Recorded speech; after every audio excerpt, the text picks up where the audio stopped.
I'm Barry Burden, the professor of political science and director of the Elections Research Center at UW-Madison. Thanks for being here for this panel on the promise and perils of AI in American elections. This is one event in a series called Election Matters 2024, co-sponsored by the Elections Research Center and the State Democracy Research Initiative at the UW Law School. So thank you very much to staff in both of those places for making it happen. Thanks also to Stafford Rosenbaum LLP for being the sponsor of this series. We very much appreciate that. As I mentioned, this is one in a series of panels happening this year. We encourage you to sign up to learn about other upcoming events. The next one will be happening just about a month from now on October 18th about election subversion. So we encourage you to hop into the newsletter or follow us on social media, either the ERC or the SDRI, to keep up with what's happening. Let me just say a few words about what we're going to do today, and then we'll get to introductions of our amazing panelists. Ideally, the 2024 election, or any election, would be a time of celebration or maybe catharsis as we cast our ballots, but there's a lot of anxiety and uncertainty about what will happen. There's plenty to worry about in 2024. Some of it is familiar, some of it is new. AI may be the newest, most intriguing, most mysterious uncertainty this time around. We certainly had misinformation and disinformation before AI existed or was easily accessible, but its capabilities, its cheapness, its ability to deceive, its ability to be distributed quickly at the last moment before ballots are cast or counted is alarming. It's such a serious problem that even Taylor Swift decided to announce on Tuesday night that she was endorsing one candidate because AI images had suggested she was endorsing another. So we're going to find out today, hopefully, what the mix of promise and peril in AI just is, how severe the problems might be, and what we might do about it. So to introduce our panelists, I want to introduce David Hollander. David is a partner at Stafford Rosenbaum. His practice areas include litigation and appellate law related mostly to IP and entertainment, but he is also part of Stafford's election and political law team. He has been involved with election law cases dealing with absentee voting in Wisconsin, including drop boxes and accommodations for voters with disabilities, petitions of candidates to get on the ballot, and others.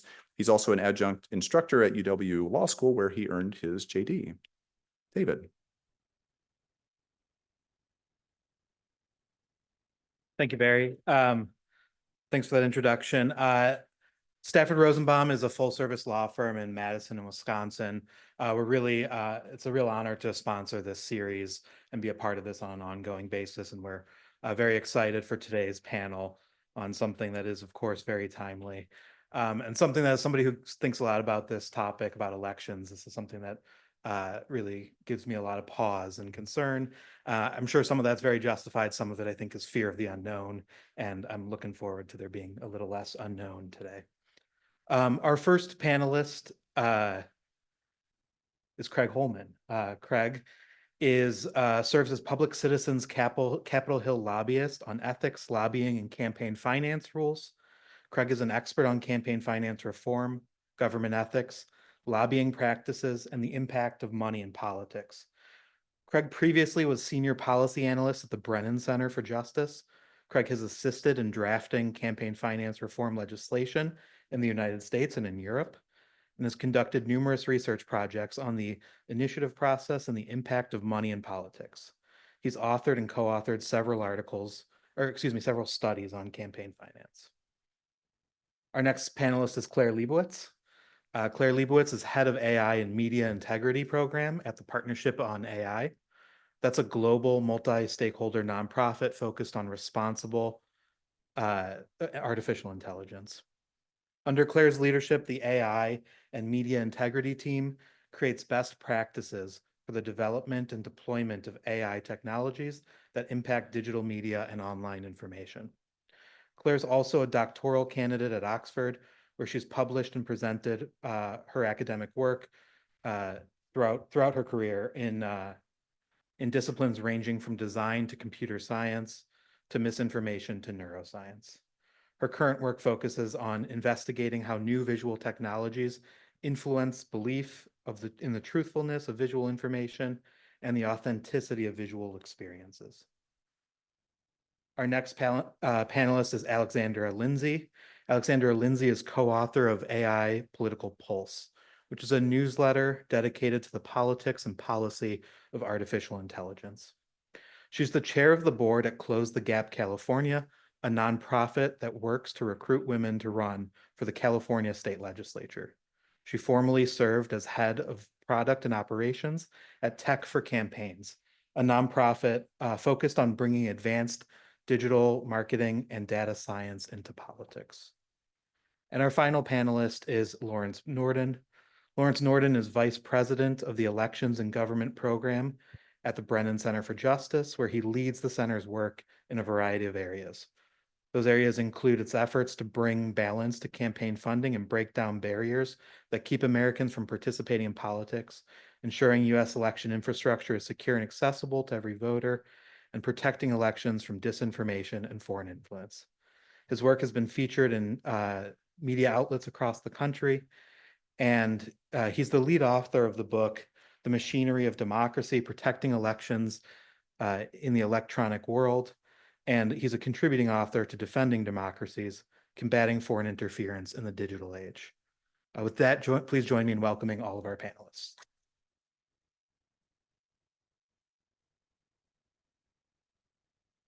All right, thank you, David. Before I get seated with our panelists at the table, just a few words about logistics. Each of our panelists will speak for 10 to 15 minutes, and we have a lot of interesting audiovisual things to show you as part of those presentations. That will be followed by a Q&A that I will moderate. If you are in the room, we'll take questions via the index cards that are sitting around the room, and they're small pencils, so please write down your questions as they come to you, and we'll have folks collect those and bring them forward. If you're online on Zoom, you should use the Q&A function to submit a question. So not the chat, but the Q&A. I'll be monitoring that, and we'll pull in questions as best we can from both online and in the room, especially if you all ask the same question, that would help. So Q&A function there. For those who are in the room, there'll also be a catered reception just after the event. So if you have questions that were not answered and would like to chat with our panelists, that's an opportunity to do that. This panel has also been approved for Wisconsin CLE credits, 1.5 credits by the Board of Bar Examiners. If you are attending in person and would like to earn the credit, there are sign-in sheets at the registration table just outside the room. So if you haven't done that already and you're in the room and want the credit, please do that.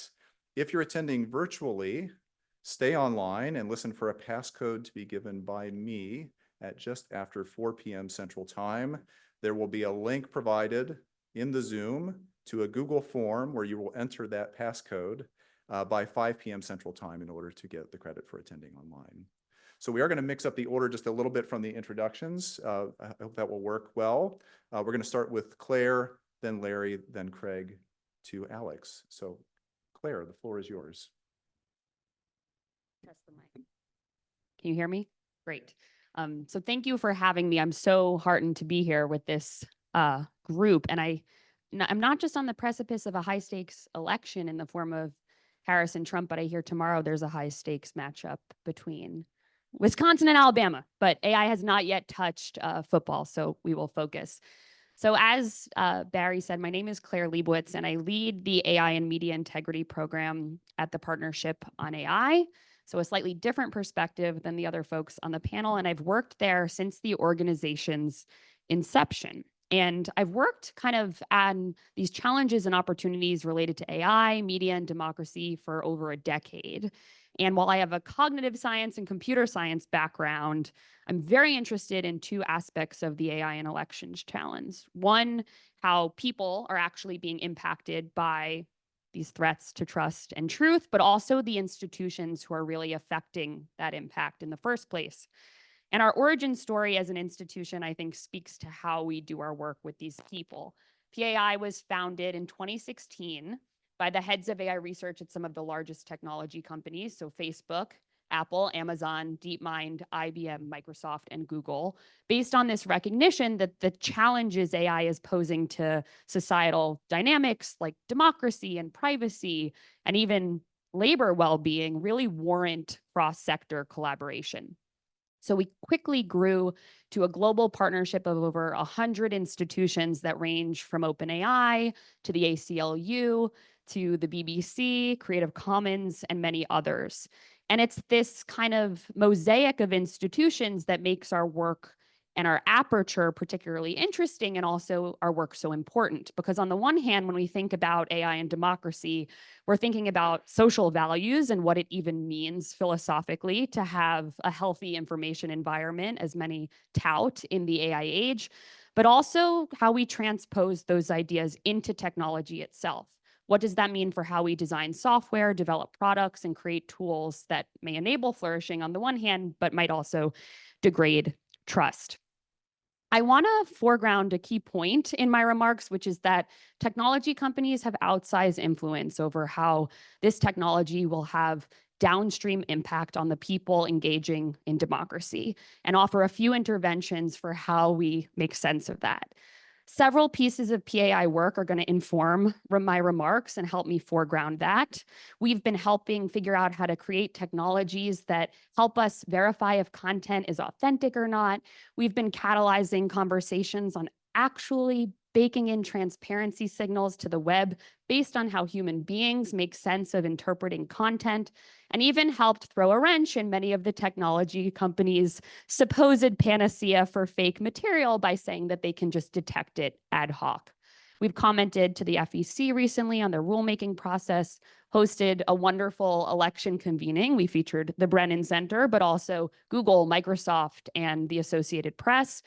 And a year and a half ago, we launched our own technology policy with express guidance for those building tools for AI, developing it, creating it, and those distributing it to do responsible practices, which I'll talk about in a second, with buy-in from 18 institutions who we've recently been working with to report on how they enact that guidance.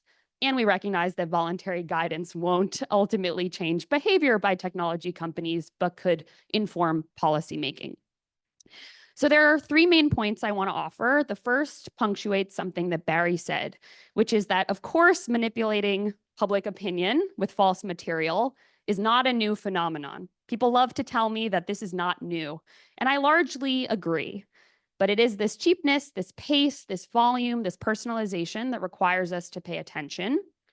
And this constant debate we have, which I hope we don't completely have here, about whether this is merely a difference in scale of an existing problem or a change in type, is actually detracting us from creating technical solutions that will help with falsehood in the first place around elections. And a demo I'll show will make that more clear. Firstly, I am more worried about the idea of AI causing people to doubt real material around elections than I am about actual fake material. At the same time, I want technology companies to be implementing several solutions, which I'll talk about, that I think will help them mitigate harms in elections downstream. And I think we need to focus on them more than we are. And lastly, a lot of the very noble solutions in policies that advocate for AI transparency, I'm going to suggest are not optimally responsive to actually the problems we're seeing with truth and trust online as human beings. So first, a quick demo, which will hopefully make more evocative some of these points. So this is called Civ AI, and this is actually the second one, but it's a tool. Wow, it is going much faster than it went on my computer. But basically, let me take a step back. This is a tool that my colleagues at Civ AI, which is a training program, created. It's built on ChatGPT, Midjourney, some of these tools, where I can put in my LinkedIn profile. That's me with a very outdated email address. And from that, it can do certain things. And this one doesn't require my profile, but basically, I can put in Madison, Wisconsin at the top, put a prompt that says it will create a tweet about polling locations being dangerous, and with the click of a button, generate this tweet that says, the Madison City Clerk's office is working to reschedule voting. Looks like a completely real thing. If we go back a second to the example, if Evan is savvy, about polling locations charging for parking, I found this one really interesting, and several folks in our partnership did too, because in that example, which maybe we can scroll back a little, it talks about there being a fee for the parking lot next to a voting location, which isn't actually saying that the polling location is closed, but it's just making it a little more confusing or increasing the friction for people to vote. And of course, it doesn't take a computer to do this, but it makes it a lot faster. Next slide. So this is a horrendous deepfake of me in a courtroom. And when I enter my own prompt, which is a picture of me, it will say at the RNC wearing a Make America Great Again t-shirt. Fun fact, I actually have very curly hair, so these aren't just very bad deepfakes. You'll see what it spits out in about 5 seconds.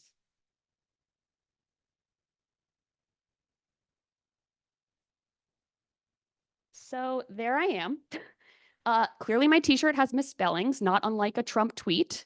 But it doesn't complete, I think it's a pretty terrible picture, but there I am. And if we go to perhaps the scariest aspect, from just one YouTube video of me giving a talk, I am in Wisconsin, very true. We say I'm switching my vote from Donald Trump to Kamala Harris, and you'll hear what it says.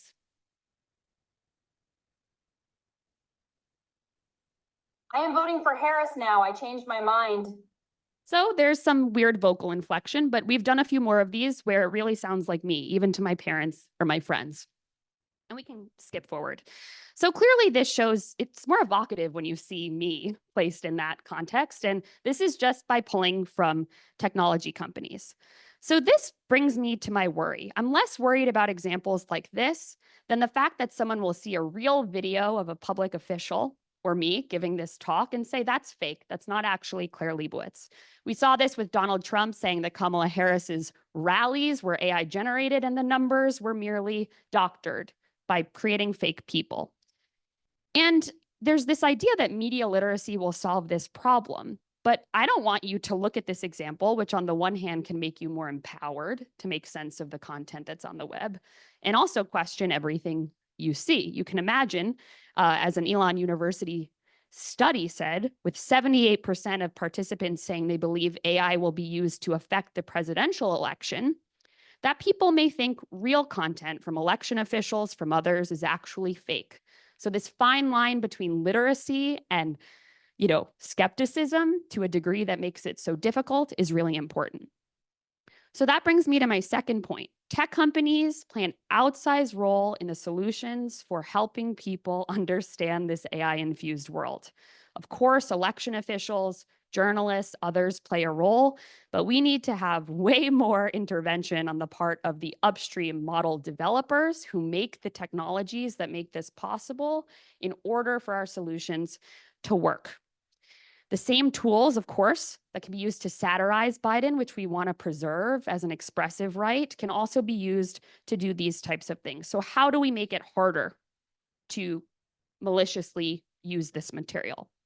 One way is actually changing how the models get designed and made and the data that goes into them. A second way is to ensure that the abusive content that will inevitably get produced, we're not going to solve this perfectly, is easier to detect and authenticate. So you can debunk it much more quickly so that I can know when that picture of me gets out there on the web that it's actually from this tool. And lastly, we need to minimize the spread of this content, which requires focus, again, not just on generative content, but distribution channels that require AI. So the most interesting point or most developed point here is the second one about authenticity. There are a lot of technical solutions being advocated by folks like me and model providers that do something called authenticate or bake provenance signals into content artifacts. So you can put a technical signal in a photo that you take for it to signal that it came from Larry on this date, was taken by this camera. And the idea is that that will help do two things. One, it will help you prove real when content is authentic, and prove fake. A few points to note, this is just starting to be rolled out by several model developers. It's not widely adopted, and it is not a silver bullet. There are ways to strip these signals out. There are ways that people can weaponize them, but we should add these signals to content. And importantly, just because something's AI generated doesn't mean it's misleading. And this is what's really hard about a lot of the deepfake legislation, I would argue. Deceptive deepfakery and the line between deceptive deepfakery and satire in the election context is very blurry. And many of the solutions we see today have to do with, is it AI or not? If I change a background from snow to sun, that may materially change an image. But if I just enhance the sky, that doesn't necessarily materially change it. It may even render the real world more accurately. And this brings me to this last point. Today's AI transparency solutions are not really responding to how people make sense of content. Firstly, AI or not the question we should be asking all the time. Deceptive or not, a much trickier question, but one that is actually what matters to people. And even though a lot of technology companies think that by giving someone the signal that content was AI generated, they're just giving them context, that is not how people interpret content. And let me give you an example. A few years ago, we did a study of attitudes from a bipartisan sample around the country towards Twitter's manipulated media label, which was a little decal that they would put on videos like Trump's video where they edited Biden singing Despacito wasn't AI generated to say it was manipulated media. And we talked to a Republican in the middle of the country who said, oh, that label, I thought Twitter was telling me the media was manipulating me, which is, of course, not the intended goal of this transparency measure. So the idea that consumers are not perceiving AI or not, which is the common policy intervention for how to deal with fake content, is really important. And two insights are coming through in our work on reporting from a lot of our platform partners this past year.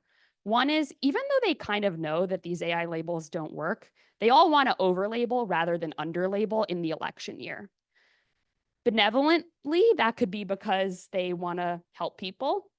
More skeptically, that could be because they want regulators to think they are doing something rather than doing nothing. Second, one major AI platform actually has reported recently, we haven't reported this publicly, that the majority of AI edited content does not involve material edits or changes. It's someone using an Adobe tool to edit a background, or me editing a blemish when I'm using a video. And that's really hard for a lot of our solutions. So ultimately, what do? I'd argue we need to recognize these limitations, give trusted institutions more centrality and control. Libraries, civic institutions, people don't trust platforms necessarily putting signals of content veracity on content. And ultimately, be better about democratizing our transparency methods. I don't want to tout Twitter's practices, but their community notes model in which they have lay people kind of evaluate content around election cycles and kind of calibrate based on partisan balance before showing the label to audiences is a really interesting moment for reaching people who may not kind of trust in the first place a lot of these technical interventions. Two closing points, because I'm probably way over and Barry is being kind. One is that embracing transparency around AI generated content is extremely important, but that doesn't mean forgetting that people are encountering those labels and signals of truth and trust by interpreting whether or not they trust the people behind them. And that's really key. It's a technical challenge. There are technical things we can do, but it's a very human challenge here. And second, I'll forecast to my worries for the post-2024 world. Right now, content can spread or via AI, but also content can be generated. You can look like Biden, you can sound like Biden, and you can write like Biden. But the whole AI field is worried about this next stage of when you can act like people, what's known as agentic AI. And we want to forecast how we can transpose some of these challenges from the generative AI moment onto our future election challenges that might come from people purporting to be and act like other people, make new accounts on the web. So I'm looking forward to Larry and Craig sharing more election-specific examples, but these solutions, I hope, will help remedy some of the broader synthetic content challenges we're seeing in elections. Thank you, Claire.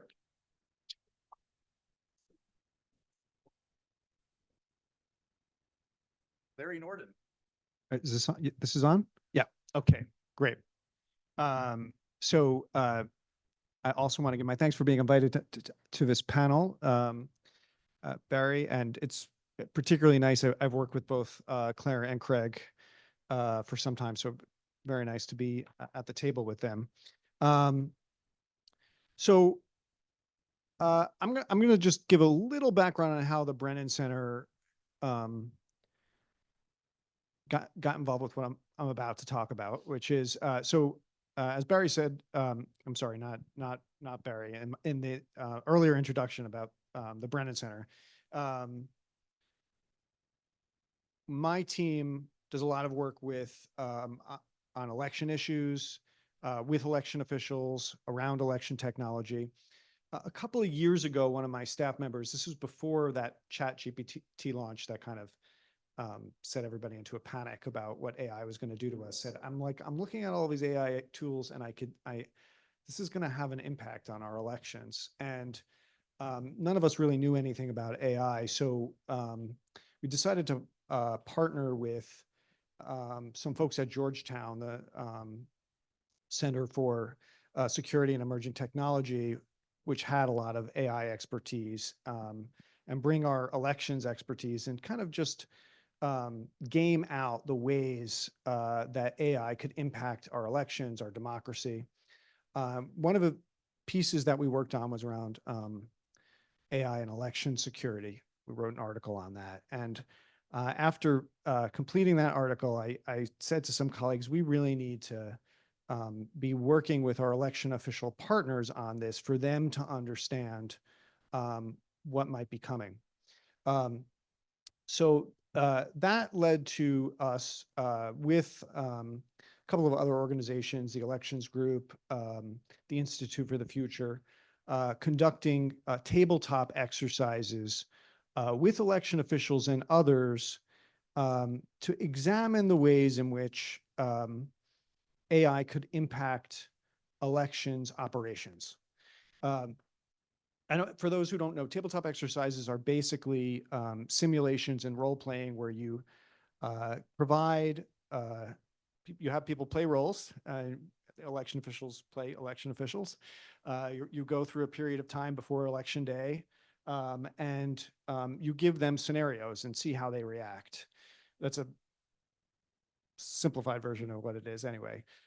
We started this in Arizona. We did one with all of the election offices in Arizona. You can see them all there up there at their tables. They really were at tables for the tabletop exercises. We also had first responders. We had some folks from the federal government, and we wanted to show them not just there. At this point, there was a lot of scary articles about AI and what it might do. But we actually wanted, but not necessarily, people hadn't necessarily seen these AI tools. So we wanted to show them in the elections context what could happen. So we took basically tools that were either free or very low cost just off the internet and integrated them into these games essentially that they were role playing, and didn't tell them what was AI and what was not. And didn't discuss that until afterwards. So they really could get a sense of how AI could impact the running of elections. So if we could go to the next slide. So, Claire gave some examples. A lot of the focus, I think, on AI when we're talking about elections is deepfakes. And in particular, video or image deepfakes. In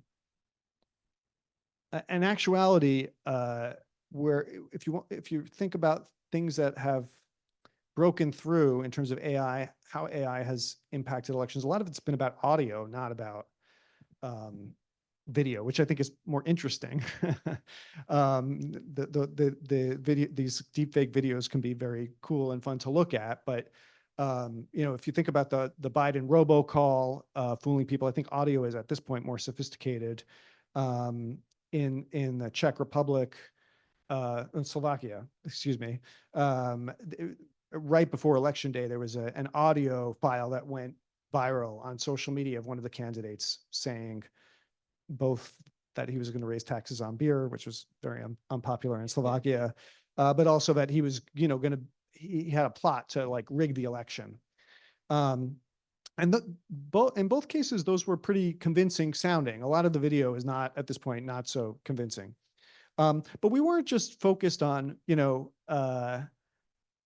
candidates being deepfaked, which I think is where a lot of the media focus is, but on on election offices um, uh, being either deepfaked or spoofed, their website spoofed, or how AI could be used to disrupt operations by creating more sophisticated email phishing attacks, or by cloning the voice of an election official that election workers would recognize, for instance. And we did a lot of this by, just recording people at the tables and to show them how quickly you could do something like this. So if we could go to the next slide. Oh, I should say the other thing I was going to say about this is, it's been very interesting. I don't know how many folks have followed the Department of Justice's indictment of some Russian actors interfering in our election, engaged in election interference. A lot of that was around creation of fake websites, creation of advertisements, using AI to help write and edit news articles that sounded more realistic.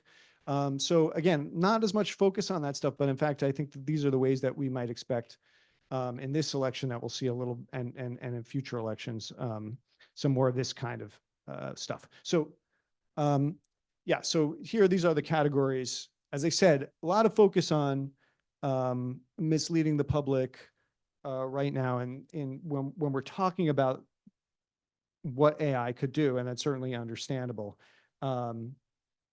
we were looking at specifically in these tabletop exercises, how that would interact directly with election offices and election officials. So imitating their websites, imitating their voices, what it might mean, and I think, Claire, you touched on this a little bit, but to show disruption at the polls on election day and have something like that go viral. And what would that mean to their operations? And as I think many of you know, unfortunately, over the past few years, election workers and election officials themselves have been harassed on social media, via phone calls, and again, FOIA requests, public comments, all of this could potentially be amplified by AI. And we wanted to play out what that might look like, and what kinds of things they could do to prepare themselves for AI-assisted efforts in that way. And if we go to the next slide. And so, as I said, we didn't really tell folks we're playing I'm going to call them games. They're not really games, but we're going through these scenarios. We didn't tell people what was AI and what was not. And so if we could just play this. The following audio has been generated by AI. This is Murphy from the Secretary's office. Just wanted to flag the recent court order that all polling locations need to stay open until 9 p.m. tonight. So again, you can kind of tell a little bit with that one. But I don't necessarily know that the people who were involved in these scenarios at the time recognized that that wasn't really this woman who works at the Secretary's of State office. All of them knew her. And so many of them took her at her word. She was calling them to tell them, we had them call on their phones, that they needed to keep the polls open later. And so again, that was like, that's a potentially direct impact on the operation of elections. That's not necessarily something that the public is going to see, but that could really have an impact on the way the election itself is perceived. Can we go to the next slide? So out of all of this, we put together a report and a checklist for election officials. I should say, we started in Arizona, but we conducted these in other parts in the country, and we did a number of them in Arizona and additional ones. Then we did some in Michigan. They were the basis of trainings that we did for election officials in other places, including Wisconsin. And with the report, there was this checklist. The first is really what doing these tabletop exercises was all about. We wanted election officials to understand what AI can do so that they can be ready, and also so that they could explain to the public if there is some incident where AI is used, what that means, and could be ready to identify something if it happened. The rest of these items, I will say, are standard items for election officials, and I think this goes a little bit to a point that Claire was making about when we're talking about a change in kind or degree. A lot of this stuff that we're imagining, you could have a call coming into a polling place telling them to keep the polling place open longer, or for a shorter period of time they needed to close them. That could have happened before AI. Similarly, there are spoofed government sites all the time. That happened before there was AI. This AI is just a tool that makes all of these things a little bit easier, a little bit cheaper. And the one thing that we wanted to make clear to election officials was these things, after understand what AI can do, are things that that election officials have been trained on for a long time. I do think doing the tabletop exercise for some officials that we work with made them realize, like, okay, I've been putting off going to that .gov website.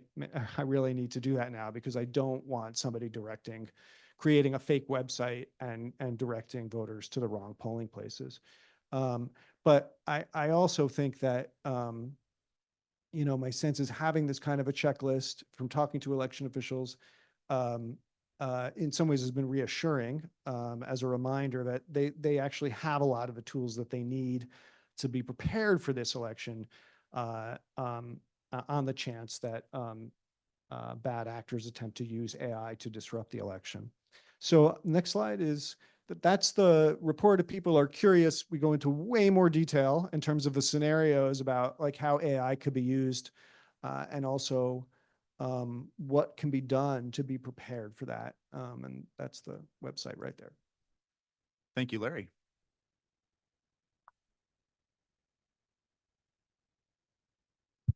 All right, Craig Holman is up next, and I just want to warn you, there may be some offensive language in the materials he's going to share with us. Craig will not be offensive, but just so you know what's coming in some of the video. Craig. They've already censored the last video I had. But artificial intelligence has been around for a long time. It's been around for decades. And I never really paid much attention to it when it comes to campaign commercials and campaign communications, because it was really kind of rinky-dink. I mean, you could tell it wasn't real when AI used to be used to try to manipulate communications. However, in this election cycle, specifically this election cycle, there have been rapid and vast improvements in AI technology that has brought AI in campaign commercials into something that you can't even distinguish between fact and fiction. That is going to result in this election, in the 2024 election, being the very first serious deep fake election that this country has ever seen. I was sitting in my office right after Biden announced that he was formally going to run for president again in 2024. And it took just a matter of days for the RNC to produce an entirely fabricated campaign commercial that came across so real to me. Could we see this one? This just in, we can now call the 2024 presidential race for Joe Biden. My fellow Americans. This morning, an emboldened China invades Taiwan. Financial markets are in free fall as 500 regional banks have shuttered their doors. Border agents were overrun by a surge of 80,000 illegals yesterday evening. Officials closed the city of San Francisco this morning, citing the escalating crime and fentanyl crisis. Who's in charge here? It feels like the train is coming off the tracks. None of that was real. None of that happened. It was all entirely fabricated by computers through artificial intelligence. And when I saw that campaign ad that looks just like actual news events, I started realizing, whoa, this could be a problem, because there's no disclosure in that ad saying, by the way, folks, this isn't real. We just made all this stuff up. No disclosure. And if the RNC could start doing this, so could candidates. And sure enough, that's exactly what started happening in this election cycle. Right away, first of all, it was Ron DeSantis, who came out with a deep fake ad. And by the way, deep fakes, as opposed to artificial intelligence, deep fakes is when you use artificial intelligence to depict a candidate doing or something or saying something that he or she never did. That's the deep fake. That's when it gets particularly destructive. Artificial intelligence used to enhance background, that's fine. And quite frankly, a very low cost method for candidates to put out campaign commercials. But when they start depicting candidates doing or saying something they never did, and you can't tell the difference as to whether that is real or not, that's the problem. And so DeSantis came out with his own deep fake ad, which made me giggle, where he showed Trump hugging and kissing Dr. Fauci. Never happened. Trump responded, coming out with his own deep fake showing DeSantis schmoozing with Elon Musk and George Soros. That never happened either. But it keeps on going. I mean, we're seeing more and more of these now, and it's affecting state and local elections. There was a very convincing deepfake in the Chicago mayoral election that targeted one leading candidate, Paul Vallis, using his image, using his voice, condoning police brutality in Chicago as a good thing. Paul Vallis ended up losing. It's a key source of fundamental misinformation and disinformation.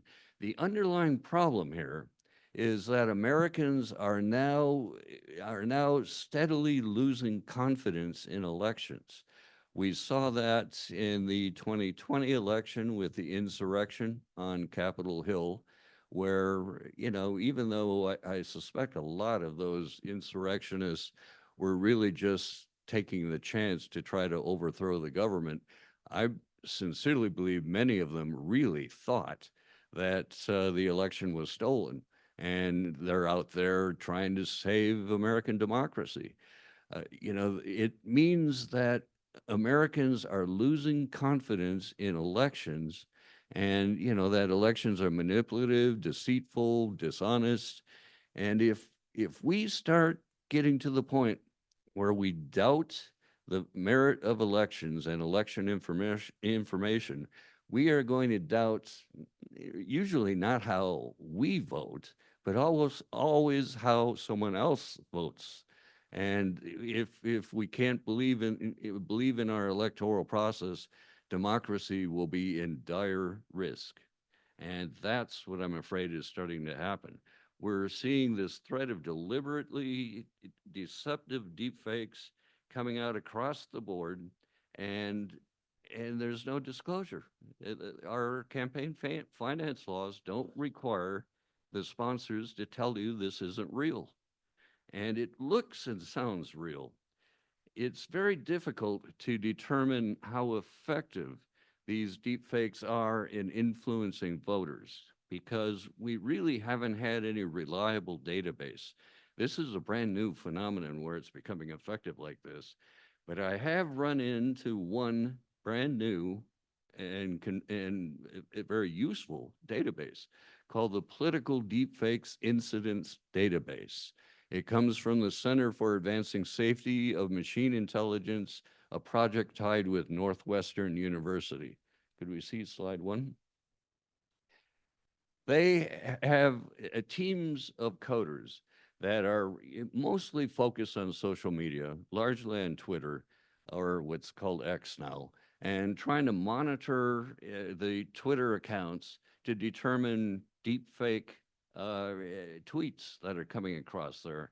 And they've identified, at least from 2016 through the first half of 2024, 293 original deepfake Twitter ads.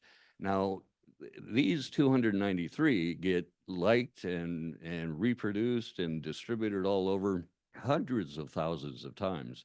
But this is the core database. And you can see how new it is. I mean, back in 2016, they could only find one. 2017, they didn't find any. But as we get into the 2024 election cycle, they are proliferating. And they overwhelmingly target individual candidates. Slide 2. You can take a look at how these target. This is all from that database, that new database that very few people know about yet. These deepfakes target politicians and public figures primarily. There can be some targeting of journalists or other governmental entities, but they're really used to try to confuse voters about what candidates and public officials are saying and doing. And there is evidence that it may, in fact, be quite effective. Could you see the next one? Now, this is the subjective analysis of the coders. So it isn't really absolute evidence, but subjectively, the coders then would take a look at those deepfake tweets, and they would then do an analysis of news events around the same time and determine whether or not those tweets may have contributed to some sort of violent action or scandals or disruption of the governmental process. And out of those 293 cases, they've identified 149 that these coders believe actually did have a real life impact on what we're looking at. So this may in fact be a very serious problem that's going to accentuate our already current attitude of skepticism when it comes to elections. The next. Greg, could you hold that mic close to your mouth? Yeah, sure. And when it comes to surveys of what the public wants, the public clearly does want identification of these deepfakes. They want disclosure of deepfakes. They are concerned that deepfakes may be manipulating elections with misinformation and disinformation. And so it is something that the public really wants to see happen, some kind of disclosure. Now, I've been trying to get disclosure ever since the beginning of this election cycle. I filed a petition with the Federal Election Commission asking them to require disclosure of the use of deepfakes, not AI in campaign ads, but the actual deepfakes. If they're depicting a candidate saying or doing something the candidate never did, let us know that that isn't real. And the FEC has declined to act on this. It's been a year and a half since I filed it. I've started working with Senator Klobuchar to get some sort of federal legislation moving through Congress. She's introduced 3 different bills, but the bills have languished. And they were approved by one committee, but they have not been brought up on the floor for a vote. So Congress isn't going to act. So then I went to another avenue to try to get some disclosure, and that's focusing on the states. The states are starting to fill the void. At the beginning of this election cycle, there were only 4 states that had any kind of law addressing deep fakes in campaign ads. I drafted a model law and have been pushing it among state legislatures all around the country, and we're now up to 20 states, including Wisconsin, by the way, now has a law on the books requiring at least disclosure of the use of deepfakes in campaign ads. Some of the states will go so far as to ban the use of deepfakes, within, say, 90 days of the election cycle. Personally, I favor disclosure because none of these laws have yet been challenged in court. They're all new laws. So we don't know how the courts are going to deal with it. And, keep in mind, this is the very first time that we're seeing legislation produced to try to regulate the content of campaign ads. That used to be entirely taboo when it comes to campaign ads. Campaign finance laws can require everyone to disclose who's paying for it and the sources behind those ads, but they've never touched upon content. and letting people know if something is actually being fraudulent within the campaign ad. But if you want to show your clip, we should probably do that. Oh yeah, okay. In the interest of And time. just to show you how realistic these ads are, I want to close with a warning from Obama on this. We're entering an era in which our enemies can make it look like anyone is saying anything at any point in time, even if they would never say those things. So, for instance, they could have me say things like, I don't know, Killmonger was right, or Ben Carson is in the sunken place, or how about this? Simply, President Trump is a total and complete dipshit. Now, you see, I would never say these things, at least not in a public address, but someone else would. Someone like Jordan Peele. This is a dangerous time. Moving forward, we need to be more vigilant with what we trust from the internet. That's a time when we need to rely on trusted news sources.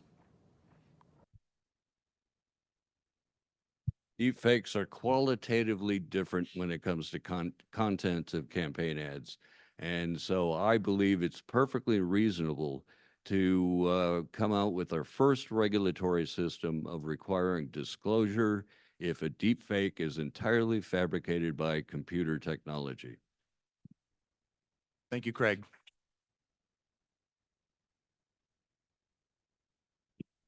And Jordan Peele. Let's go to Alex Lindsay. Alex, can you hear us? Yes, can you hear me? Yes, sounding good. Great. Good afternoon. It's so nice to see everyone today. I'm Alexandra Lindsay, and I'm zooming in from San Francisco. I'm truly honored to speak on this panel and really heartened to hear about much of the work that the other panelists are doing to secure our elections. Love to hear about the disclosure lobbying that you're doing, Craig. I think that's incredibly important. And the tabletop exercises, really everything is heartening. I do come from a slightly different perspective from many of the other panelists. So as our host mentioned earlier, my background is directly in the trenches of both tech and political campaigns.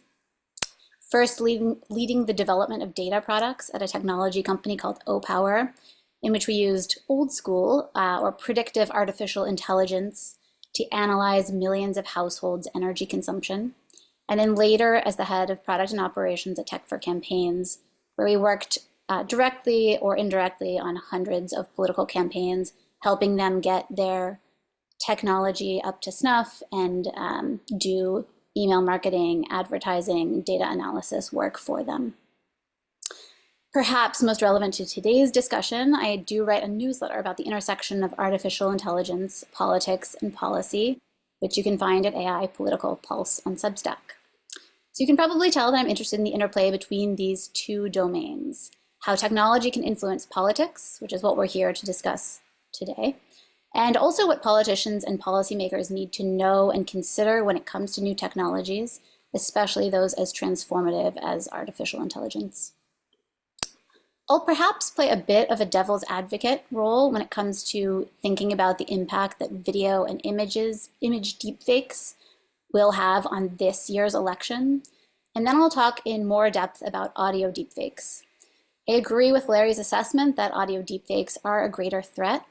And despite some coverage, one that seems to consistently get less discussion than AI-generated images and videos.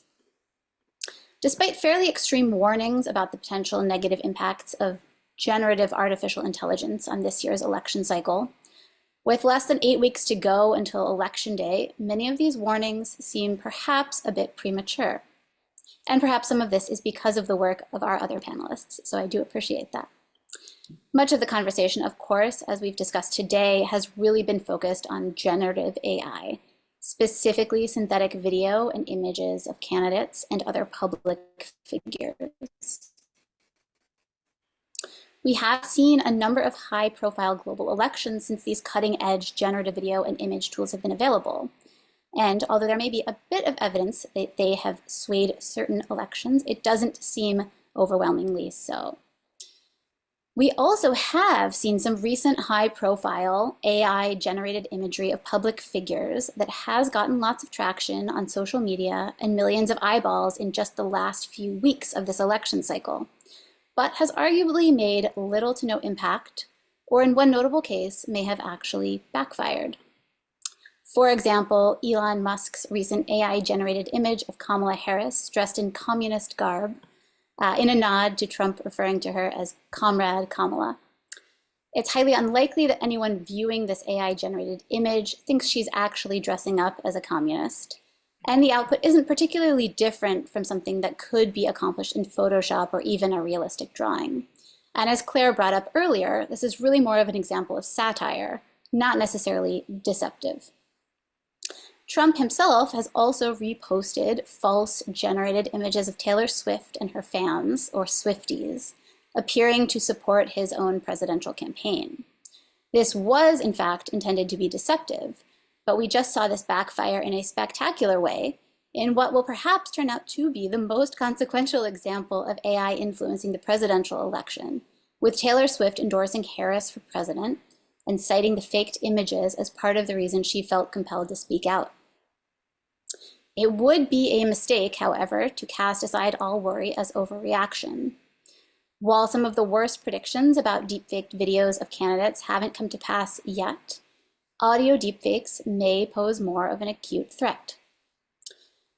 As you heard Claire and Larry discuss, and in some cases actually see examples of, they present a unique risk thanks to their ease of creation, their persuasiveness, and the vulnerable distribution channels that they can be distributed on. As Larry mentioned, back in January during the primary election, you may have heard about some New Hampshire voters receiving phone calls from an AI-generated voice of Joe Biden, instructing them to save their vote for the general election this November in an attempt to suppress primary turnout.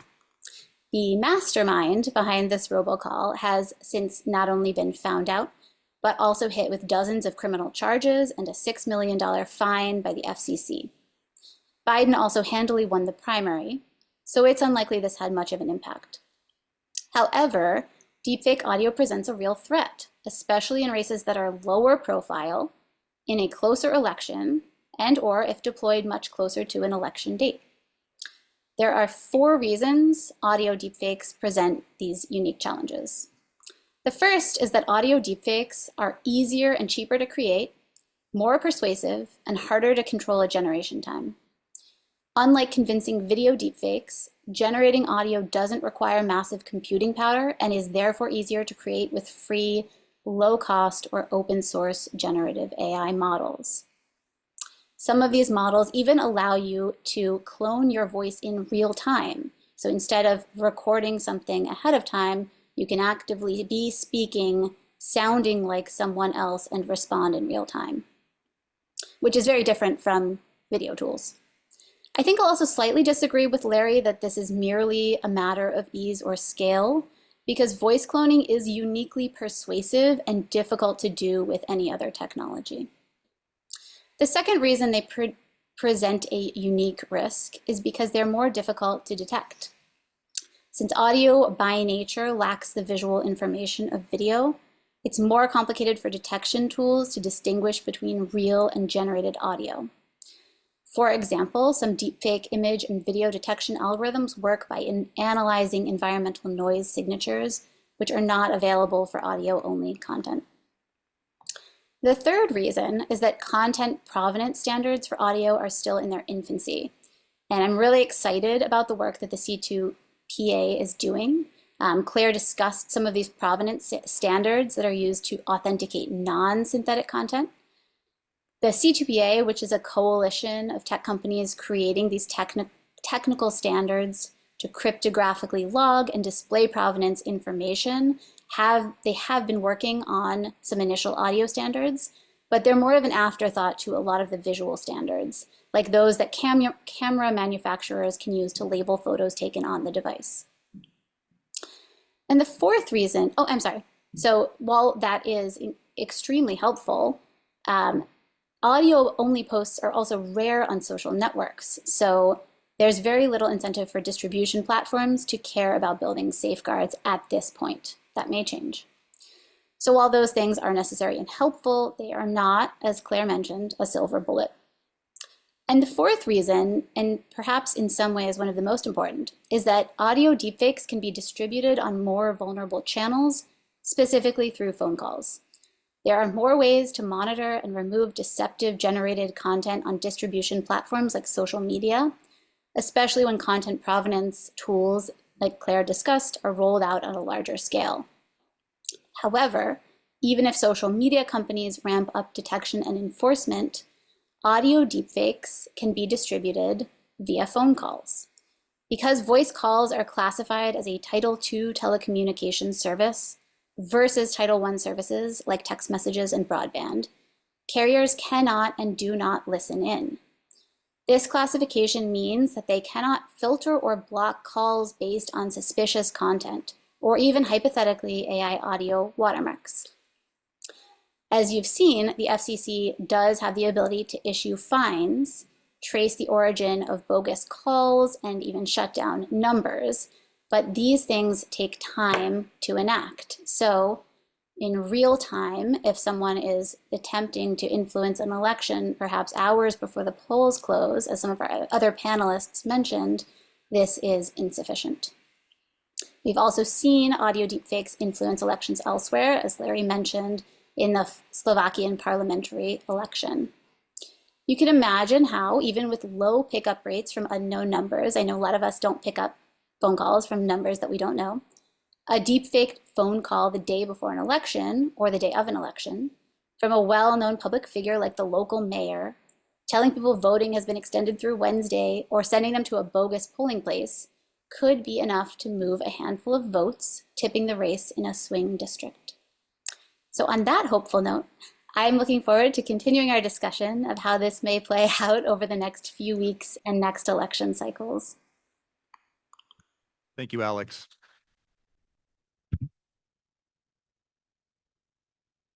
All right, thank you all for just giving us the complexity of this environment in which we're living and the difficulty of trying to sort out what needs to be dealt with versus what is less harmful.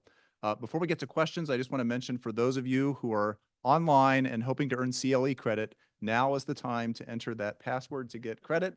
The word is campaign, C-A-M-P-A-I-G-N, campaign, uppercase, lowercase, your choice. Enter it in the Google form, and that's the way to receive credit. Okay, we've gotten some good questions both online and here. And so I have a kind of bundled question I think all of you could weigh in on if you wanted. And that's about the law. There wasn't much discussion in any of your comments about, other than Craig's, about what role the law ought to play in regulating this activity. So I want to ask, is mere disclosure sufficient? And what would that disclosure look like? We have a law in Wisconsin, as was mentioned. Should the regulation, if it were to happen at the government level, happen on the creators of the tools who are deploying and handing those out? Should it be on the people who create material using those tools?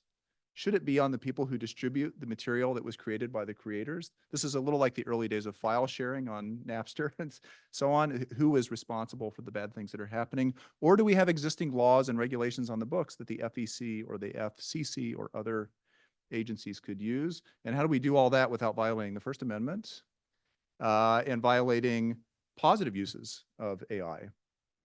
So thoughts on all of that? If you could just solve that for us, that would be helpful.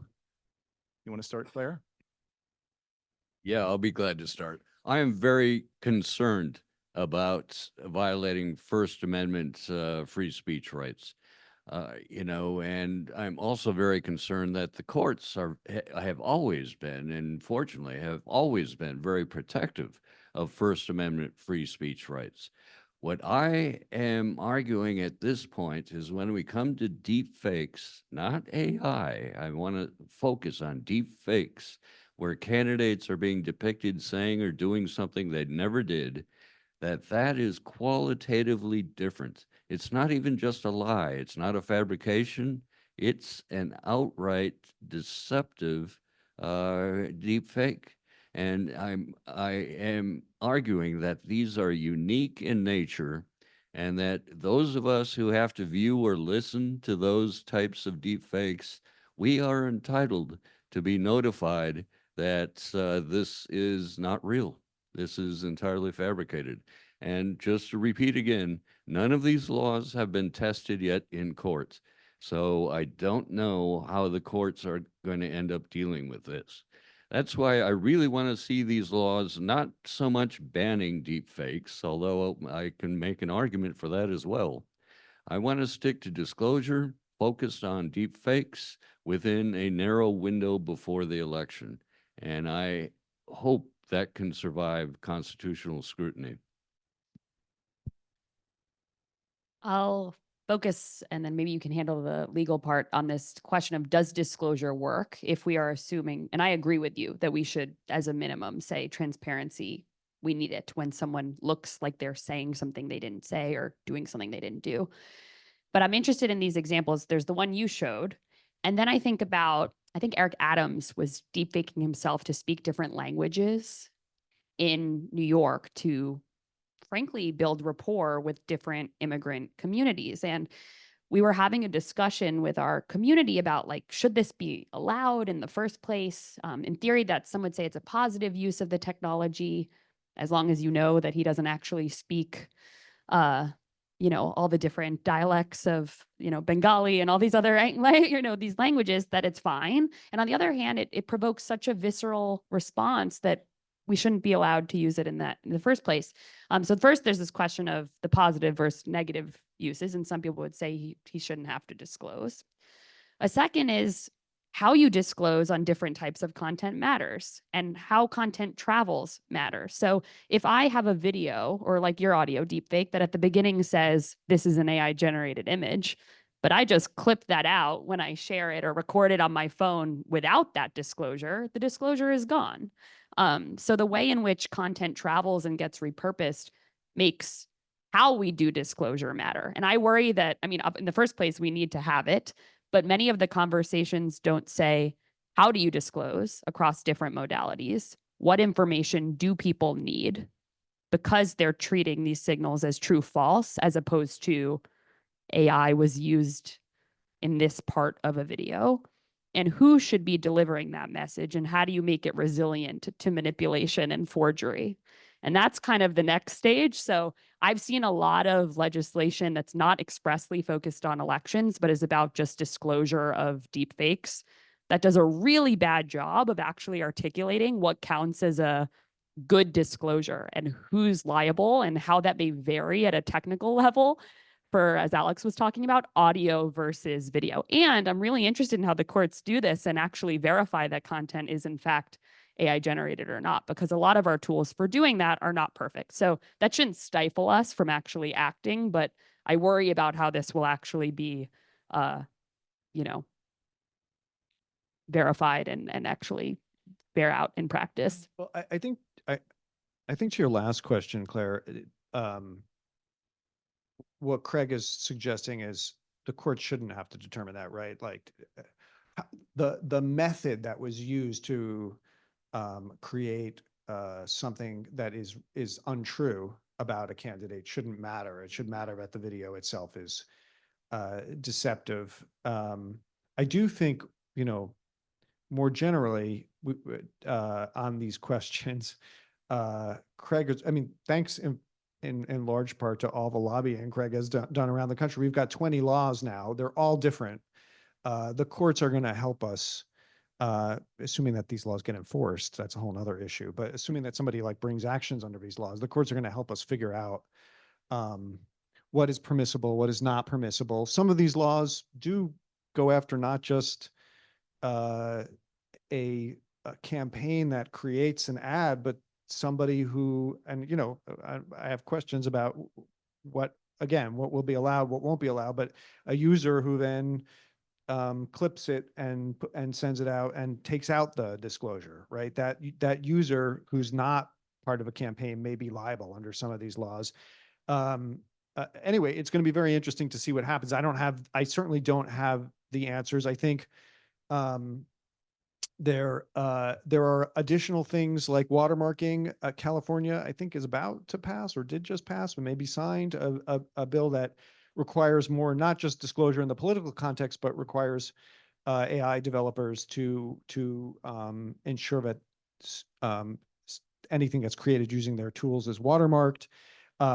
One thing I want to say is the work that's been done in pushing these deep fake and political communication laws has been incredible, and it's amazing that so many laws have passed this year. But almost nothing else has passed in terms of the way that AI may impact elections, right? So there's some speech that we know isn't protected. There are many states there, and there are federal laws against deceiving somebody or intimidating them to keep them from voting, right? Like that speech is not protected. There are laws that could be passed to hold AI developers potentially more responsible if they know that their tools could be used to intimidate somebody from voting, right? And I do think that there are new standards that at least states should be exploring about what could they do to put more liability on AI developers for potentially speech that is not protected.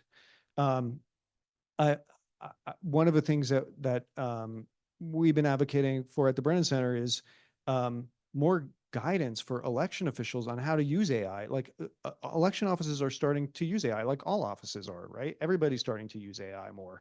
There's no guidance out there for how to use AI in elections, and I think that would just be helpful for election officials to have. I'm not saying that a lot of election officials are going to be using AI in this election. I don't think they are, but there's going to be a lot of pressure going forward.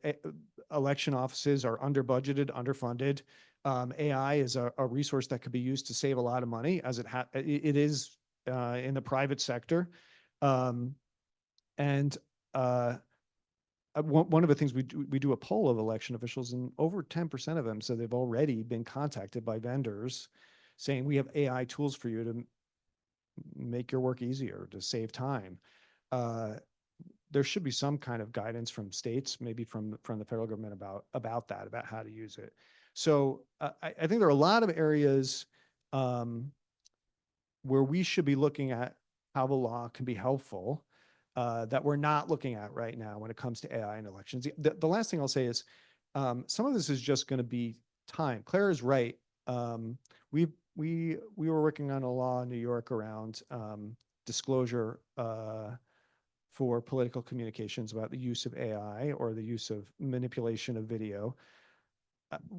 It almost didn't matter what you put up on the disclosure. Like, people didn't understand, and when we asked them, like, how do you feel about this message? Is it trustworthy or not? They were much more focused on the message and what was happening in the video than the label. But part of that, I think, is there's just not enough awareness yet about what AI is and how it can be used.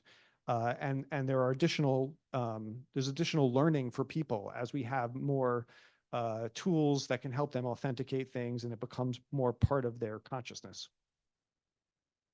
Yeah, and if I can just add one point about that, I think some of the other panelists touched on this, but each platform is fundamentally different. And so I think the solutions have to be different for each platform, right? Something that might reduce the likelihood that you see a faked image on Facebook's feed or Twitter's feed, it's going to be a totally different solution from, what's going to solve the problem for phone carriers or for what's going to solve the problem on television, right? And so I think thinking about those distribution platforms, as Claire mentioned, as unique and finding unique solutions for each of those is important. I also think, separate from the legal question, there are huge strides to be made in terms of advocating for those content provenance standards that Claire discussed, the C2PA, because it's kind of a cat and mouse game when you're trying to label and authenticate or label fake content or generated or synthetic content. But platforms have an incentive to show trustworthy information, right? You can imagine if you log into Twitter and it's just nonsense and garbage and you can't tell what's true and what's not, you're probably not going to spend much time there. You want to be able, well, unless you're Elon Musk, maybe, you probably want to be able to go to a platform, know you can get reliable information there. And so those platforms actually do have that incentive to figure out what content is not synthetic what content is trustworthy and surface that in the feeds, rank it more highly over less trustworthy content. And so doing that advocacy work, I think, is huge, and getting those standards enabled is going to make a difference. All right, we're unfortunately running near the end of our time. There are lots of great questions. I have a lot more questions in particular. So if you're in the room, please stay and feel free to pepper the panelists with your questions and comments. If you're online, again, and you would like to earn CLE credit, that magic word is campaign to put into the Google form. Let's thank our panelists for being part of the discussion today.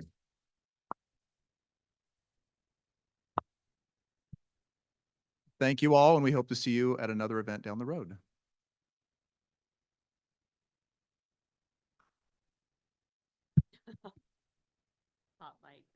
That was a great conversation. I'm sorry that we went over.